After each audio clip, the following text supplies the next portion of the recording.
Hola a todos, muy buena tarde, bienvenidos. Quisiera agradecer al coro por animarnos, por guiarnos a adorar a Dios.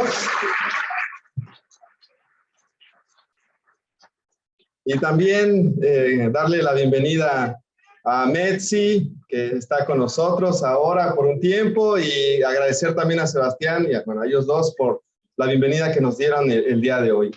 Así que hoy es un servicio especial. Los noviazgos van a estar el día de hoy sirviendo a la iglesia. Es muy animante.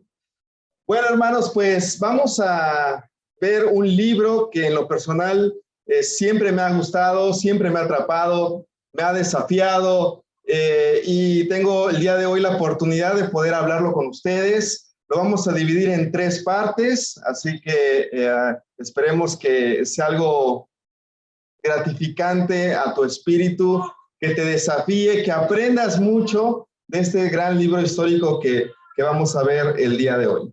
Así que antes de empezar, vamos a orar para poner en manos de Dios este tiempo. Bendito Dios que estás en el cielo, te damos tantas gracias por darnos, Dios, esta tarde. Estamos realmente agradecidos por la vida que nos das y por el gran privilegio de estar reunidos en tu nombre, Señor. De verdad que prepararnos para cantar por la eternidad en tu presencia es algo que me trae mucha paz, que me desafía y que, Padre, quiero hacerlo toda la vida, Señor. Anhelo el momento en el que esté en tu presencia y te cante santo, santo, santo por toda la eternidad, Señor. Y hacerlo ahora con mis hermanos, con la iglesia, es realmente una felicidad y un gozo en el corazón. Señor, el día de hoy queremos pedirte por este tiempo, pedirte, Padre, que tu palabra llegue hasta lo más profundo de nosotros, que nos mueva, que nos sacuda, que nos reactive y que, Padre, podamos salir de acá tomando decisiones en nuestra vida como cristianos y que nuestros amigos que están el día de hoy acompañándonos tomen este gran desafío de seguir a Cristo para toda su vida. Señor, Padre, habla esta tarde a nuestras vidas, que, Padre, nada nos distraiga y que podamos poner toda nuestra atención en lo que quieres hablarnos en esta tarde. Padre, te oramos por las necesidades de nuestros hermanos. Si hay algún enfermo, alguien con dolor, Padre, por favor, tráele salud y tráele, Padre, de tu compasión y misericordia. Te oramos en el nombre de Jesús. Amén. Bueno, el libro que vamos a estar viendo el día de hoy, ahí está, es el libro del profeta Jonás. Estaremos viendo el capítulo 1, es un libro histórico de los profetas menores y es una historia donde todos la conocemos por el gran pez, ¿verdad? Es como inmediatamente viene a tu mente este gran pez. Pero este pez es algo circunstancial, no es el protagonista. El protagonista de esta historia es el arrepentimiento, es la transformación de muchas personas que vamos a estar viendo durante este libro del profeta Jonás. Y veremos también los milagros que Jesús va a realizar. Así que antes de empezar es importante saber un poco más acerca de este libro. Es considerado como el quinto de los profetas menores del Antiguo Testamento. La historia del libro se centra en los sentimientos encontrados en el profeta por las órdenes que recibió de Dios de ir a predicar a Nínive. Se desconoce quién lo escribió, pero bueno, la tradición le atribuye a Jonás la autoría del mismo, ¿no? Aunque no es posible saberlo con cierta certeza, pero se cree que fue él mismo el que escribió este libro, y la fecha de escritura es aproximadamente en el año 800 a.C., para que nos ubiquemos en el tiempo. Bueno, ¿quién era Jonás? Va a haber 2 escrituras. La primera es Segunda de Reyes 14 del 23 al 25, y ahorita veremos otra más que habla la Biblia acerca de este profeta Jonás. Dice así: en el año 15 del reinado de Amasías, hijo de Joás, rey de Judá, Jeroboam, hijo de Joás, rey de Israel, ascendió al trono y reinó en Samaria 41 años. Jeroboam hizo lo que ofende al Señor, pues no se apartó de ninguno de los pecados con que Jeroboam, hijo de Nabat, hizo pecar a Israel. Él fue quien restableció las fronteras de Israel desde Lebo Hamat hasta el mar de Arabá, según la palabra que el Señor, Dios de Israel, había dado a conocer por medio de su siervo Jonás, hijo de Amitai, el profeta de Gat-Hefer. Ahí está. Ahí vemos que está mencionado Jonás. Así que, ¿por qué hablo de esto? Porque hay mucha gente que critica este libro, que lo ve como si fuera una fábula, un mito, y no le da la importancia o no le da la validez que debe de tener. Pero las escrituras nos apuntan a este gran profeta Jonás, hijo del profeta Amitai también. Él también era profeta. Vamos a ver entonces que el profeta era profeta e hijo de otro profeta llamado Amitai. Su labor principal en Israel fue predecir la restauración de la nación a sus antiguas fronteras a través de Jeroboam II entre los años 793 al 753 antes de Cristo. Esto es importante porque entendiendo esto, vemos que él conocía la compasión, conocía el perdón que tenía Dios hacia los hombres. La vida y el ministerio del profeta están ubicados a inicios del siglo 8 antes de Cristo. Así que aquí lo vemos. Históricamente el nombre de Jonás, un profeta de Dios, una persona que realmente existió, y Jonás significa paloma. No era común en ese nombre, en ese tiempo el nombre de Jonás, pero paloma es aquel mensajero, aquel que va y habla, ¿no? Obviamente si nosotros usamos en el contexto de Dios, ¿no? Que va esa paloma para mandar un mensaje. Bueno, seguimos respondiéndonos, ¿quién era Jonás? Dice la escritura en Mateo 12, del 38 al 41. Algunos de los fariseos y de los maestros de la ley le dijeron: Maestro, queremos ver alguna señal milagrosa de parte tuya. Jesús les contestó: esta generación malvada y adúltera pide una señal milagrosa, pero no se le dará más señal que la del profeta Jonás. Porque así como 3 días y 3 noches estuvo Jonás en el vientre de un gran pez, también 3 días y 3 noches estará el Hijo del Hombre en las entrañas de la tierra. Los habitantes de Nínive se levantarán en el juicio contra esta generación y la condenarán, porque ellos se arrepintieron al escuchar la predicación de Jonás. Y aquí tienen ustedes a uno más grande que Jonás. Vemos que no solamente está en los libros históricos, sino que está en los evangelios. Jesús mismo reconoce el llamado profético que tuvo Jonás. Afirmó que el evento sobrenatural experimentado por el profeta Jonás dentro de este gran pez apuntaba a una realidad, que era su muerte, sepultura y resurrección. 3 días ambos, ¿no? Uno en el pez y otro, digamos, en la tierra, ¿no? Bueno, y apuntó hacia el juicio de Dios contra los religiosos que rechazaron a Jesús, tomando como base que los paganos ninivitas escucharon a Jonás. Los judíos no quisieron escuchar, pero los ninivitas sí escucharon y se arrepintieron. Así que no hay duda de que existió, es real, es histórico y vamos a estudiarlo. Así que yo te invito a que puedas enfocarte, analizarte y ver qué cosas a lo mejor estás igual que Jonás o qué cosas Dios ha trabajado en tu vida al igual que Jonás. Ya me adelanté, denme un segundo. Ahí está. Jonás 1, del 1 al 3, dice así: la palabra del Señor vino a Jonás, hijo de Amitai.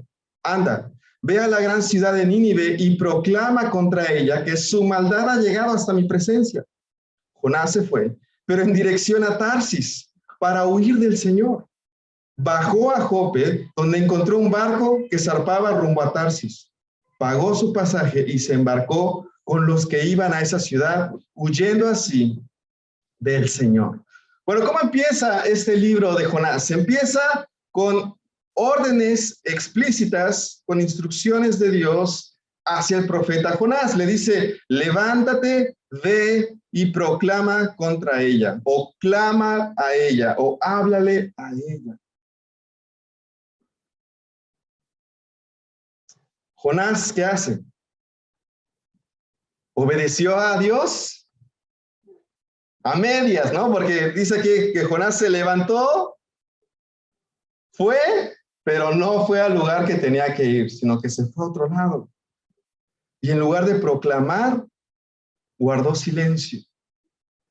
Entonces, ahí empieza, ¿no? Uno podría decir, bueno, ¿por qué hizo eso Jonás? ¿Acaso Jonás podrá huir de la presencia de Dios? Bueno, para entender estas respuestas que tendrán estas preguntas, hay que entender la ciudad de Nínive. ¿Qué es Nínive? ¿Por qué esta ciudad? ¿Por qué tenía que ir él a hablar a esa ciudad? ¿Por qué tenía que ir a visitar ese lugar? ¿Por qué no fue ahí directamente y fue a Tarsis, a otro lugar? Bueno, Nínive era un pueblo bastante cruel. Aproximadamente están entre 600,000 a 1,000,000 de habitantes. Era la ciudad más grande que existía en esa época, incluso más grande que Babilonia. Era enorme esa ciudad, la más grande. Y la gente de esta ciudad era malvada. ¿Sabes qué hacían? Cuando ellos atacaban otra ciudad, inmediatamente tomaban como un rol de ladrones y tomaban a las mujeres, tomaban a los niños y los esclavizaban. El resto de las personas que no esclavizaban, las torturaban hasta matarlos. Lo que hacían era amarraban a estas personas a postes donde no podían moverse y comenzaban a quitarles la piel, aún estando con vida.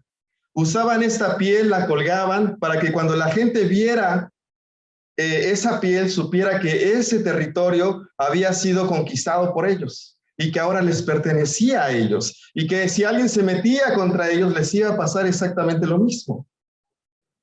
Esta gente que estaba ya sin piel en esos postes sufrían muchísimo. ¿Por qué? Porque pasaban hambre y obviamente se desangraban. ¿Qué hacían después? Con los cráneos de esas personas construyeron o hacían como tipo pirámides para que cuando la gente también pasara, viera y tuviera un gran temor de esta gran ciudad o de esta gran civilización. Así que Nínive era símbolo de la crueldad, era símbolo de la hostilidad y símbolo de la violencia. Pero adivinen qué, era el pueblo enemigo de Dios. Entonces ya vamos entendiendo un poquito más, ¿no? ¿Por qué Jonás no quería ir ahí? Eran los enemigos del pueblo de Dios, aparte de que hacían todo este tipo de cosas en contra de la humanidad. Bueno, esta es la ciudad a la que Dios le dice a Jonás que se levante, que vaya y que proclame contra ellos. Imagínate esto, que de pronto Dios te dice a ti, ve a una ciudad totalmente hostil, totalmente violenta, párate en medio de la plaza y diles que va a venir el juicio de Dios contra ellos. ¿Qué harías? Dirías, sí, yo voy a ir ahí. Voy a hablar en contra de ustedes. Bueno, algo interesante también es que él es el primer profeta en que Dios le pide que no hable a su pueblo, sino que vaya a otro pueblo que no teme a Dios. Y era algo nuevo, fue el primer misionero, profeta misionero. Bueno, dice el versículo 3, que Jonás se levantó, se fue, pero en dirección a Tarsis para huir del Señor. bajó a Jope, donde encontró un barco que zarpaba rumbo a Tarsis, pagó su pasaje y se embarcó con los que iban a esa ciudad huyendo así del Señor. Bueno, yo me preguntaba, ¿realmente quería huir de Dios? ¿Era realmente algo que estaba en su corazón? Él era un profeta y él tenía las escrituras muy frescas en su mente. Se las sabía, algunas de ellas. Y había leído los salmos. Esto lo sabemos porque después él cita un salmo más adelante. Entonces, miren lo que dice este salmo. Y eso es lo que posiblemente pensaba también Jonás. Dice así, el Salmo 139 del 7 al 11, dice, ¿a dónde podría alejarme de tu espíritu? ¿A dónde podría huir de tu presencia? Si subiera al cielo, allí estás tú. Si tendría mi lecho en el fondo del abismo, también estás allí. Si me elevara sobre las alas del alba o me estableciera en los extremos del mar, aún allí tu mano me guiaría. Me sostendría tu mano derecha. Y si dijera que me oculten las tinieblas, que la luz se haga noche en torno mío. Y lo que dice acá la Escritura es que es imposible huir del Señor. No importa dónde vayas, es imposible huir de Dios. Y él lo sabía. Entonces, ¿a qué se refiere esto? Se refiere entonces a que él quería huir de lo que Dios le había pedido que hiciera. Eso es lo que está pasando entonces. Él quería huir del llamado que Dios le estaba dando. Bueno, esta es una imagen para que ustedes puedan ver. En el punto en el centro, ahí está Jope, o sea que él estaba arriba, dice que descendió a Jope, o sea, bajó, y en lugar de ir a Nínive, que estaba a 800 kilómetros, tomó la dirección hacia Tarsis, que se cree que era lo más alejado del mundo conocido, lo que actualmente hoy sería España, que está a más de 3.400 kilómetros, donde tenía que atravesar el mar Mediterráneo. Era el lugar más remoto y lejano que se conocía en esa época. Es decir, lo que hace Jonás es irse lo más lejos posible. ¿Qué tal hoy? ¿Cómo estamos? ¿Respondemos a este llamado de Dios? ¿Qué excusa le darías a Dios con lo que Él te ha encargado? Jonás le estaba dando ya excusas. Ese pueblo es malvado, ese pueblo es enemigo de Dios.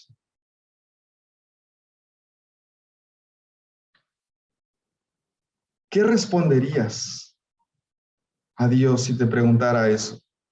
¿Estamos respondiendo al llamado de Dios? Como discípulos somos llamados a levantarnos, a ir y proclamar, ¿verdad? Sabemos que debemos de ir a lugares, a ciudades. La gente necesita conocer de Dios. La gente necesita tener una relación con Dios. ¿Has huido del llamado de Dios o has atendido al llamado de Dios? Es interesante porque Jonás comienza el descenso en su vida espiritual, y lo veremos más adelante, pero él llega hasta el fondo de su vida espiritual. Algo interesante es que un barco a Tarsis, al otro extremo donde tenía que haber ido él, se tardaba 3 años en regresar. Entonces, si él llegaba allá, tenía que esperar 3 años para poder volver. Sería una excusa perfecta para no ir y predicar. Además que la posibilidad de encontrar esta ruta era realmente baja. Pero casualmente el va a Jope, hay lugar, está para zarpar este navío, paga el pasaje que probablemente era costoso, es como, no sé, ir a Australia, por ejemplo, o irte a China, es caro porque es lejos. Bueno, él tenía la plata para pagar eso. Y de pronto, pareciera que todo se está dando para no ir. Y de hecho dice que el barco se fue. Y yo pensaba, bueno, probablemente Jonás dijo, ya está, a Dios se le olvidó. Hizo que todo se diera para que no fuera. Capaz Dios se arrepintió porque esa gente es malvada, esa gente es perversa. Y entonces se va, y el barco se va. Pareciera que no hay ningún impedimento para ir a Tarsis.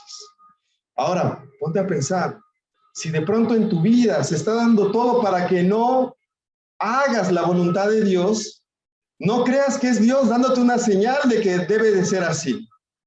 En algún momento Dios te va a mostrar que necesitas hacer lo que Él te pidió, que es ir y proclamar su nombre. Así que Jonás emprende este viaje pensando, lo logré, me deshice de esto. Pero en realidad lo que vamos a ver a partir del versículo 4 es Dios trabajando en su vida. Entonces dice la Escritura, pero el Señor lanzó sobre el mar un fuerte viento y se desencadenó una tormenta tan violenta que el barco amenazaba con hacerse pedazos. Los marineros, aterrados y a fin de aliviar la situación, comenzaron a clamar cada uno a su Dios y a lanzar al mar lo que había en el barco. Jonás, en cambio, había bajado al fondo de la nave para acostarse y dormir profundamente. Sigue bajando Jonás. Y después veremos que baja hasta las profundidades del mar a través de este gran pez. Sigue bajando. Ahora, ¿qué está pasando? Afuera hay un alboroto. Hay una tempestad. ¿Y qué está haciendo él? Está dormido. ¿Saben? A veces como discípulos podemos llegar a ser negligentes, podemos llegar a ser perezosos, podemos llegar a ser indiferentes con el plan que tiene Dios para nosotros, que es ir a ser discípulos. Y sabes, hay un mundo allá afuera con tormentas, con rayos, con vientos. Grandes cosas están pasando allá. Y a lo mejor nosotros podemos estar acá dormidos, diciendo, bueno, otro lo hará. No quiero ser partícipe. Y es un gran riesgo. ¿Te imaginas todo lo que está pasando afuera y él dormido? Pero Dios ama tanto a Jonás que va a seguir tratando su corazón a pesar de estas decisiones que él ha tomado. Dice aquí que inclusive la gente que estaba en el barco empezaron a clamar a sus dioses. Sabían, o sea, imagínate, eran gente dedicada a este tipo de viajes tan largos, conocían la ruta, conocían las tormentas, conocían muchas cosas y dijeron, hey, esto no es normal, esto tiene que ver con alguien divino que está afectando el mar. Por eso es que ellos no piensan otra cosa, sino que luego inmediatamente piensan, clamemos a los dioses. Tiene que ser, para que esté así el mar, tiene que haber una intervención de algo. ¿Has estado en una tempestad así? ¿Te imaginas esa tempestad? ¿Sabes? La Biblia nos dice que Jonás estaba dormido. Yo no sé si has estado dormido como discípulo mucho tiempo. Yo no sé si te has dado cuenta de las cosas que están pasando afuera y aún así sigues dormido. Pero tenemos la esperanza de que si en nuestro deseo, en el corazón, queremos hacer la voluntad de Dios, Dios va a trabajar en tu vida para que entonces te des cuenta de lo que está pasando y vayas y hagas lo que Dios quiere que, de su plan, de proclamar el evangelio. Y lo va a hacer con Jonás. Y va a utilizar a esta gente que está cercana a él para despertarlo. Dice acá, el capitán, versículo 6, del barco se le acercó y le dijo, ¿cómo puedes estar dormido? Levántate, clama a tu Dios, quizá se fije en nosotros y no perezcamos. El capitán del barco le dice, eres un dormilón. ¿Cómo puedes estar durmiendo? Y además empieza a decirle cosas que empiezan a hacerle ruido a Jonás. ¿Cuáles son esas cosas? Le dice, levántate. ¿Quién le había dicho levántate? Dios. ¿Quién le había dicho ve o clama? Pregona, también es otra palabra que se usa, pregona. Y yo decía, el capitán lo tiene que despertar, el capitán lo redirecciona, el capitán le da explícitas instrucciones y entonces hay algo en Jonás que está haciéndolo recordar. Ah, es verdad. Estaba dormido. Es verdad. Le llama la atención. Levántate y clama. Algo debió haberle resonado en la cabeza de Jonás, recordando esas palabras que Dios le había dicho. Y es interesante porque el capitán le dice, quizás él tenga compasión. Le habla de esta palabra compasión, algo que Jonás no tenía. Él nunca sintió hasta este momento compasión por la gente de Nínive. Fue indiferente. Se va a otro lado porque posiblemente haya pensado, esta gente necesita ser enjuiciada. Esta gente es muy perversa. Y nunca en su corazón hubo compasión.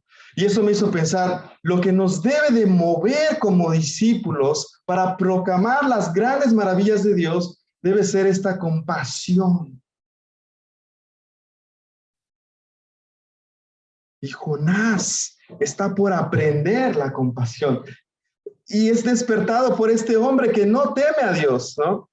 Dice, los marineros por su parte se dijeron unos a otros, vamos, echemos suertes para averiguar quién tiene la culpa de que nos haya venido este desastre. Así lo hicieron y la suerte recayó en Jonás. Dice Proverbios 16:33, las suertes se echan sobre la mesa, pero el veredicto proviene del Señor. Dios está usando una práctica pagana para revelarles quién es el responsable de este gran desastre.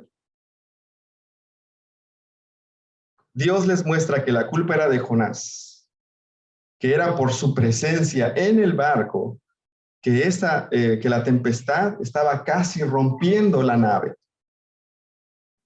El pecado de Jonás lo estaba alcanzando. Pensó que se había librado, pero la realidad es que Dios intervino para empezar a trabajar en su vida. Dice el versículo 8, entonces le preguntaron, dinos ahora, ¿quién tiene la culpa de que nos haya venido este desastre? ¿A qué te dedicas? ¿De dónde vienes? ¿Cuál es tu país? ¿A qué pueblo perteneces? Lo que nos dicen estas preguntas que le están haciendo a Jonás es que probablemente él o haya omitido información al momento de abordar el barco o haya mentido. Haya negado a Dios, haya negado lo que le dijo que hiciera o simplemente lo omitió. Y esto es bien fuerte porque como discípulos a veces podemos olvidarnos de eso. Podemos encontrarnos con gente que está necesitando de Dios y yo no hago nada. O amigo que estás con nosotros, a lo mejor alguien te ha hablado de Dios por algún tiempo y no has hecho caso. No has querido conocer de Dios. Dice acá que Jonás no había sido honesto. Había escondido sus verdaderas razones. Pero dice el versículo 9 lo que responde. Dice, soy hebreo. Temo al Señor, Dios del cielo, que hizo el mar y la tierra firme. Y por cierto, estoy huyendo de él. Cuando ellos escucharon esto, mira lo que dice más adelante. Al oír esto, los marineros se aterraron aún más. Y como sabían que Jonás huía del Señor, pues él mismo se lo había contado, le dijeron, ¿qué es lo que has hecho? Es decir, que estas personas conocían de Dios o habían escuchado de Dios y también conocían quién era un profeta. Y por eso se llenaron ellos de miedo diciendo, ¿qué está pasando? ¿Qué es lo que has hecho? ¿Por qué has huido? ¿Por qué has dejado a un lado tu responsabilidad? ¿Por qué no has hecho esto, no? Y piensa, esta gente se aterró, esta gente tuvo miedo. Y entonces dijeron, lo que está pasando entonces sí era algo divino. Lo que está pasando sí es provocado por el Dios verdadero. Dios es real. Nuestros dioses a los que proclamamos no son reales. Ellos no pudieron hacer nada. Pero entonces este hombre conoce al verdadero Dios. Necesitamos que él haga algo al respecto, ¿no? Estaban presenciando una gran tormenta y le reclaman, ¿por qué has hecho esto. Pienso, Jonás debió de haber sentido una vergüenza impresionante. ¿Te imaginas conociendo la verdad, conociendo a Dios, conociendo su palabra? Alguien llega y le dice, ¿por qué nos has hecho esto? ¿Qué haremos contigo?, le preguntan. ¿Qué haremos contigo? Dice, más adelante, dice, tómenme y láncenme al mar, y el mar dejará de azotarlos, les respondió. Yo sé bien que por mi culpa se ha desatado sobre ustedes esa terrible tormenta. Jonás reconoce que es por él que todo esto está pasando y les pide que lo echen al mar. Dice el versículo 13, sin embargo, en un intento por regresar a la tierra firme, los marineros se pusieron a remar con todas sus fuerzas, pero como el mar se enfurecía más y más contra ellos, no lo consiguieron. Esta gente tenía más ética en ese momento que Jonás. Sentían más responsabilidad por la vida de Jonás que lo que Jonás sentía por la vida de ellos. Intentaron salvar su vida. También puede ser que haya sido movido por el temor a Dios, de diciendo, bueno, si Dios puede hacer esta tormenta, si hacemos algo contra él, que es un hombre de Dios, va a pasar una desgracia contra nosotros. Y yo lo que pensaba es cómo el pecado de Jonás alteró la vida de los que están a su alrededor. Y eso es lo que hace el pecado con nosotros. Primero, nos hace descender hasta lo más bajo. Después nos hace dormir. Nos hace insensibles hacia las necesidades que están ocurriendo afuera. Pero también trae consigo un daño muy grave a la gente que está a nuestro alrededor. Y por eso Dios aborrecía el pecado y por eso Dios quería que esta ciudad que hacía cosas aberrantes buscaran el arrepentimiento. Y había agarrado a su profeta Jonás. Dios aborrece el pecado. Él sabe el daño que nos hace y sobre todo Él sabe que el pecado nos separa de Él. El pecado de Jonás alteró la vida de la gente que estaba ahí alrededor. Dice el versículo 13 que no querían echar a Jonás. Tuvieron compasión de su vida. Y yo decía, ¿cómo ellos tuvieron compasión por Jonás? Y Jonás no tuvo compasión por nadie. Dios lo estaba humillando. Y así funciona Dios con nosotros. Para que Él haga grandes cosas en nuestra vida, nos tiene que humillar. Y entonces después nos va a enaltecer y después vemos las grandes cosas, ¿no? Las semanas siguientes veremos lo que hace Jonás, pero está siendo humillado por la misma gente. Ellos sí sentían compasión por él, pero él no sentía compasión por nadie. Su corazón estaba duro. Y después vemos que el versículo 14 dice, entonces clamaron al Señor, oh Señor, tú haces lo que quieres. No nos hagas perecer por quitarle la vida a este hombre, ni nos hagas responsables de la muerte de un inocente. Dice aquí la escritura que los marineros clamaron a Dios, lanzaron a Jonás y la furia del mar después se calmó. Dice el versículo 15 y 16. Así que tomaron a Jonás y lo lanzaron al agua y la furia del mar se aplacó. Al ver esto se apoderó de ellos un profundo temor al Señor, a quien le ofrecieron un sacrificio y le hicieron votos. Así que tuvieron que sacar a Jonás. Lo echaron. No nos sirves, Jonás. Al contrario, nos estás perjudicando. Y lo lanzaron. ¿Y qué pasó con esta gente? Se dieron cuenta de que Dios es real y que Dios es verdadero y que Dios es poderoso, que controla la naturaleza y que controla la vida que hay en el planeta. Y algo sorprendente que vemos acá es que Dios le está dando una lección a Jonás. Le dice, ¿sabes? Esta gente se está arrepintiendo. Esta gente me está haciendo sacrificios. Esta gente me está haciendo votos. Y no te necesité, Jonás. no hablaste nada. Yo decía, ¿saben? Dios puede hacer grandes cosas sin nosotros. Pero Dios nos quiere usar a nosotros. Dios nos quiere transformar a nosotros. Dios quiere que crezcamos en nuestra fe, que crezcamos en nuestra compasión, que crezcamos en nuestro amor. Los primeros en arrepentirse en esta historia que vemos del libro de Jonás es la gente que está a bordo del barco, al ver quién es Dios realmente. Y eso me impresionó. La gente se arrepintió y Dios fue el que produjo eso en ellos. Dice la Escritura que temieron a Dios y le temieron más que el propio Jonás. Ellos se dieron cuenta que sus dioses no servían para nada, que ellos habían tratado de clamar a esos dioses, pero nunca respondieron. Pero se dieron cuenta que este Dios inmediatamente calmó todo y respondió inmediatamente. Y eso produjo en ellos algo impresionante. Dice acá, ofrecieron sacrificios, le hicieron votos y tuvieron temor de Dios. Yo pensaba en mi vida y decía, yo necesito tener un corazón así.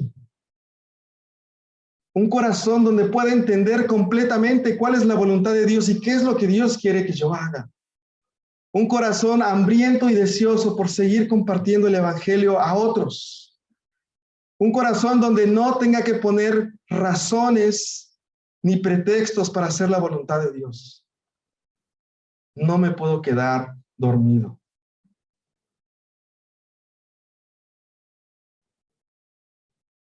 Necesito hacer algo. Yo sé que Dios puede hacer. Yo sé que Dios puede, en su poder, en su gloria, de verdad lo veíamos la semana pasada, mover así los dedos y las cosas se van a hacer. Yo lo sé. Pero Él quiere usarte. Él quiere que tú vayas. Él quiere transformar tu manera de pensar. Y lo veremos más adelante, ¿no? Después en este versículo 17 vemos que viene el gran pez y se come a Jonás, ¿no? Lo mantiene dentro de su estómago porque Dios va a seguir trabajando con él. Y yo decía, bueno, hermanos, si hay algo que necesitamos seguir trabajando en nuestras vidas, dejemos que Dios sea el que trabaje. Pidámosle a Dios que tenga compasión de nosotros, pidámosle a Dios que tenga amor hacia nosotros. Y amigo, que estás con nosotros el día de hoy, esta es una historia que apenas empieza, pero lo que hemos visto hasta ahora y lo que podemos conocer de Dios es que tiene un gran amor hacia nosotros. Y lo único que Él busca es que nos volvamos a Él. Lo que Él quiere es que nosotros decidamos conocerle para que entendamos su buena voluntad y decidamos seguirle a Él. Así que te invitamos a que estudies la Biblia, te invitamos a que profundices más en quién es este Dios. A lo mejor has tenido otros dioses de los cuales has expuesto tus necesidades, pero no se te ha resuelto nada. Conozcamos al Dios verdadero, al Dios bíblico, y verás cómo Él te va a responder inmediatamente. Que Dios los bendiga. Muchas gracias.